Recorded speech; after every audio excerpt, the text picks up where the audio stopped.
Bowl games are often rewarded to teams after a tough and grueling season. You give them an opportunity to play new opponents in a fresh city. Well, that's not exactly the case for the Iowa Hawkeyes this year, as they are about to get ready to bookend 2022 against the Kentucky Wildcats. Hello everyone, and welcome back to your #1 source for Hawkeye sports. I'm your host, Michael Merrick, and today we're going to break down everything you need to know before the kickoff across Nashville during Bowl Week. To kick off 2022, the Iowa Hawkeyes would fall to the Kentucky Wildcats in the Verbo Citrus Bowl.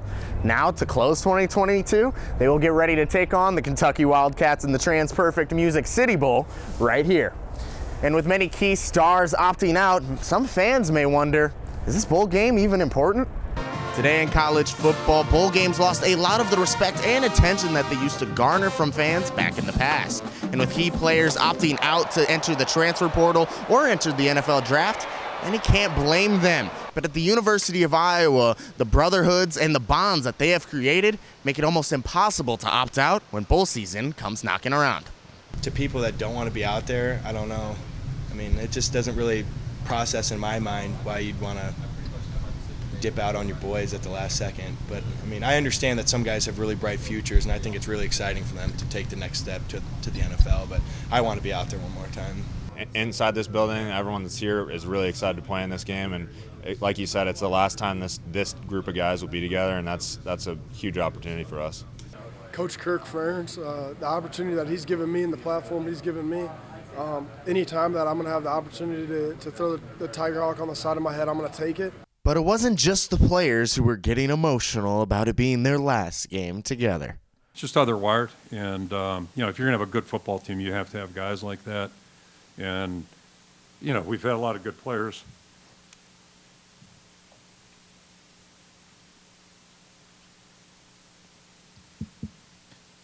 That's the fun of the game. You get guys like that have that attitude and desire and want to, and that's the impact that has on a team it's really impressive. So that's the beauty of it. And again, everybody's got the right to make up their own minds, and you got to do what's best for you. Ultimately, we get that, and we encourage that. But it's really what makes it valuable to have guys like that, and it's no coincidence they're both captains for us. Hopefully, with the intensity and competitiveness of bowl games so far this season, and an increase in star athletes like Sam Laporta and Jack Campbell staying to play, bowl games can regain a lot of the lost respect. And seniors Sam Laporta and Jack Campbell have accomplished almost everything they could wish for as Hawkeyes. Both players have been nominated to multiple All-Big Ten teams and were named team MVPs this season. And for Sam Laporta, he is about to finish up an illustrious career at the University of Iowa. At tight end U, with all the great tight ends throughout history, Sam Laporta will finish #1 in catches among all the greats, including TJ Hawkinson, Noah Fant, Dallas Clark, and even Pro Bowler George Kittle. Sam Laporta is as good a football player as I've ever coached, probably the best one. And, he's an exceptional competitor, very talented, but the way he practices, the way he plays, if my son could grow up, if he could just emulate that in whatever he chooses to do, I would be awfully proud of him. And this season, Jack Campbell made his case for why he could be the Hawkeyes' greatest linebacker of all time. Jack Campbell would become a unanimous All-American, win the Campbell Award, and be the first Hawkeye to ever win the Butkus Award, which is awarded to the nation's top linebacker. Despite all these honors and all these awards, however, what Campbell will be remembered for most is his heart and determination. Talking to Jack Campbell, unanimous All-American, one of the great players you've had, he said that the main reason why he came is to play for you, that everything you've done for him and for everybody else. What does it mean for you to have a player of his stature say that at this stage of his career? Because he could walk away and nobody would think it differently. Yeah, so you're hitting my buttons there, Scott. Appreciate that. Jack is just everything. It's kind of like Yonda was the same way. Like everything he looks at and sees is opportunity, and just he's extremely humble and appreciative. So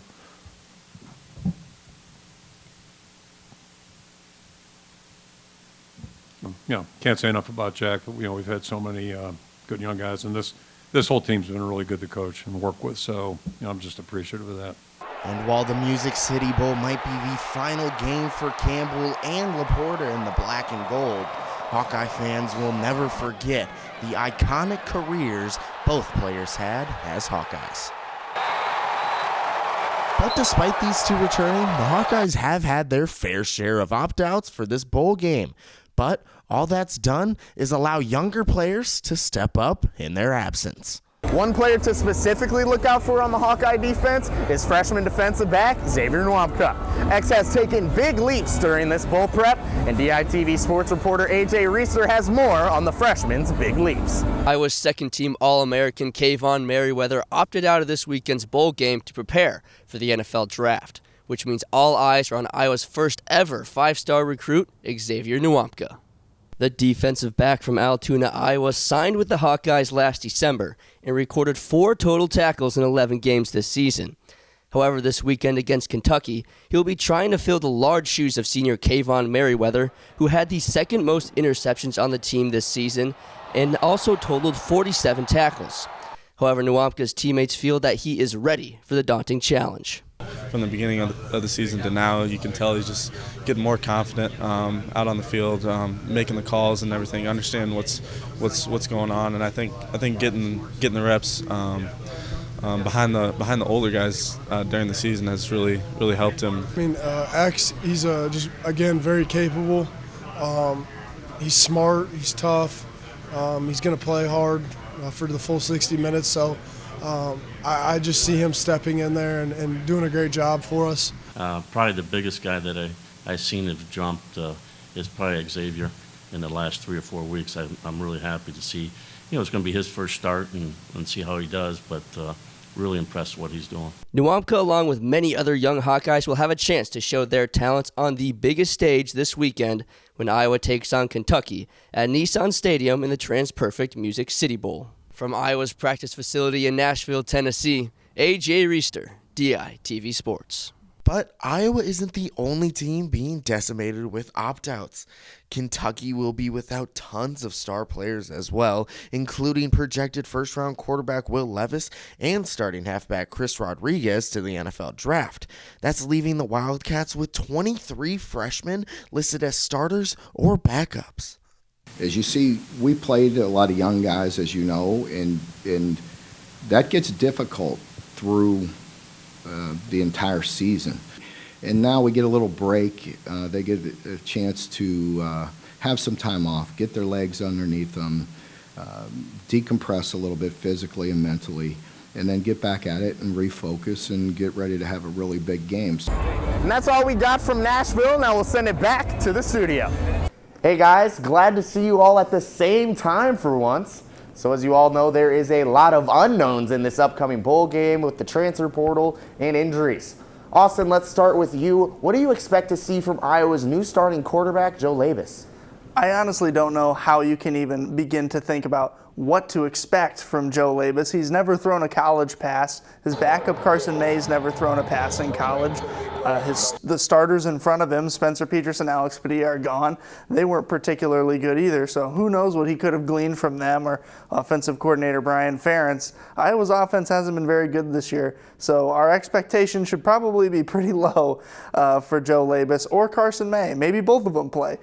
Chris, what do you think? There's a possibility that both guys could be out there in the Music City Bowl? Yeah, I think both guys could be out there, but I think we're going to see a lot of Caleb Johnson out of the backfield, like we kind of have all year. The Iowa passing attack, as you mentioned, has not been very good all season, with 2 of the more experienced guys in the conference, both upperclassmen, tasked with throwing the ball. So I think we're going to see a lot of Caleb Johnson, a lot of handoffs from either May or Labus, and then a lot of Sam Laporta and Luke Lachey from the tight ends, who were the 2 most efficient pass catchers this year. Chloe, what do you kind of expect to see? Well, I don't know how much Sam Laporta we're going to see at the Music City Bowl, especially because he's coming off an injury. Ferentz said he was going to play, but we don't know if he'll be limited or whatsoever. But I'm really interested in just seeing if Cooper DeJean is their emergency quarterback and if he's taken any reps. Not that Ferentz will tell us that, but it would be interesting. Yeah, it's a real toss-up on what to expect from the Hawkeye QBs in the Music City Bowl. There were some high reports of Labus during spring ball, but as you guys have mentioned, he's yet to throw a pass in college. With the Hawkeyes losing their top 2 receivers to the portal, I definitely expect to see a few mistakes, and I would be surprised if the Hawks leave Nashville without committing at least 1 turnover. So this will be the final game for a lot of Hawkeyes, such as Riley Moss, and while players like Sam Laporta, Jack Campbell, and Kayvon Merriweather all have the right to return next season, it is expected that they will all head to the NFL. Chris, what senior do you expect to have the biggest game and why? I think it'll be Jack Campbell yet again. He's really come on in the later part of the season and really just engineered them to those late victories to even give them a chance to win the Big Ten West. And I think he's going to have to do it again if Iowa has any chance in the Music City Bowl, because the defense is going to have to carry Iowa one more time. Cade McNamara is coming, but he isn't quite here yet, although he was in Iowa City on Thursday night. But it'll be another defensive struggle, and he's going to have another big game if Iowa has any shot in this one because of the quarterback issues and the receivers that are gone as well. Chloe, who's your pick for the most impactful senior that we think is going to leave after this one? I mean, I agree with you, Chris. It's going to be Jack Campbell making all the plays for the defense and kind of keeping Iowa in the game. But I think overall, Iowa's really going to miss Kayvon Merriweather when he leaves. He was kind of just a beacon of leadership on the defense and on the team as a whole. And Austin, we'll throw it to you for the final one. Who do you think is going to be the most impactful senior? Well, I really appreciate that you guys went out on a limb and say the best team or the best player on the team is going to have the best game. Really creative. So I'll go out on a limb here and do something different. I'll say that Spencer Petras is the guy to watch out for. Yeah, he's not going to play, but I would assume he's going to be there. And his signals on the sideline or whatever he's going to be doing during the game will be important because those quarterbacks are going to need all they can possibly get from Brian Ferentz, from Spencer Petras. Any guidance they can get over the next month and then even on game day is going to be critical because Iowa's going to have to throw the ball eventually. They might only throw it 10 to 15 times, but those guys, Labus and Carson May, are going to need everything they can get.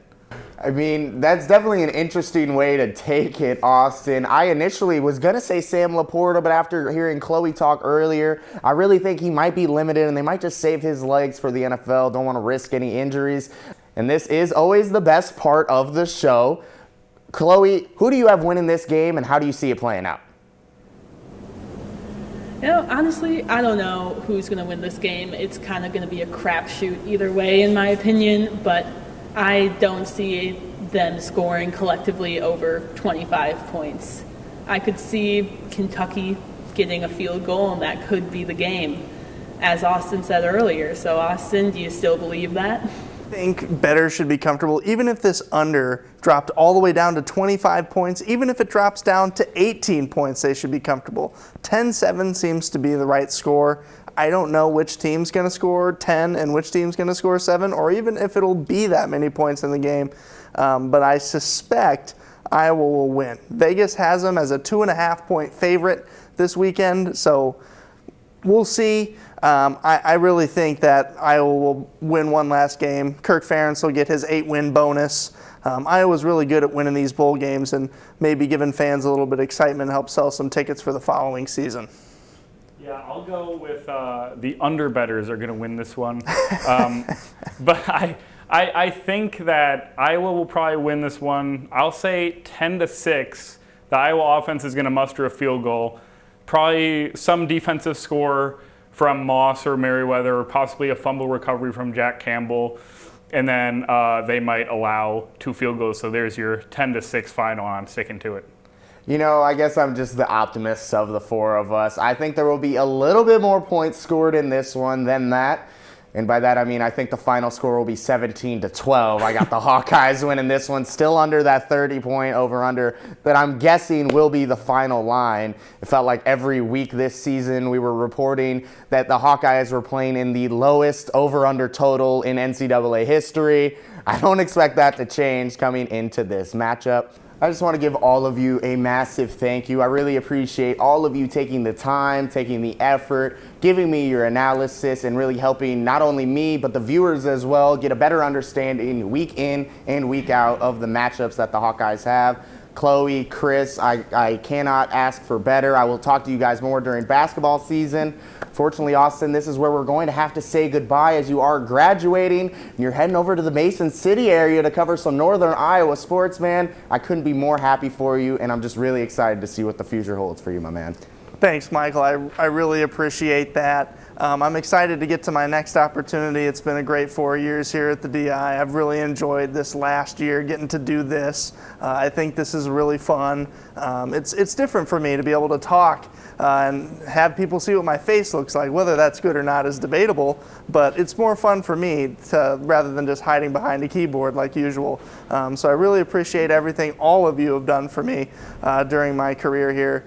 Chris, you've been here since I've started. Michael and Chloe, you guys have pretty much been here since I've started, and everything that you guys have done for me can't be overstated. Yeah, I just one thing to say. I want to thank Austin for all his hard work. He really kind of helped me mold into the writer that I am. Whether that's good or bad is also up for debate. Austin can chime in on that. But there is one thing Austin's good at, it's talking, and I'm glad he got the opportunity to do that. And I want to thank Michael for just allowing us to explore different forms of media. We're all trying to get more well-rounded and more comfortable in all these situations. So I want to extend a thank you to you for allowing us to have this opportunity. Well, I love hearing all of you guys give me some praise back, but thank you all one more time. And I want to give one more special thanks to our tech director, Justina Borgman, as she will also be leaving us for brighter pastures. She's heading over to CBS 2, KGAN, and Fox 28 KFXA, and she is just incredible. This show could not go on without her, everyone. Everything that is put on the screen for the most part is Justina Borgman. She has been an incredible reporter, an incredible tech director, and an amazing person and friend in the newsroom. It has been a pleasure to work with her and to work with everyone here at the Daily Iowan. So thank you all, and thank you for tuning in to another edition of Before the Kickoff. Be sure to check out the Daily Iowan YouTube page and website for all the latest on Hawkeye sports over this break. From the University of Iowa, I'm Michael Merrick. Have a wonderful holiday season, everybody.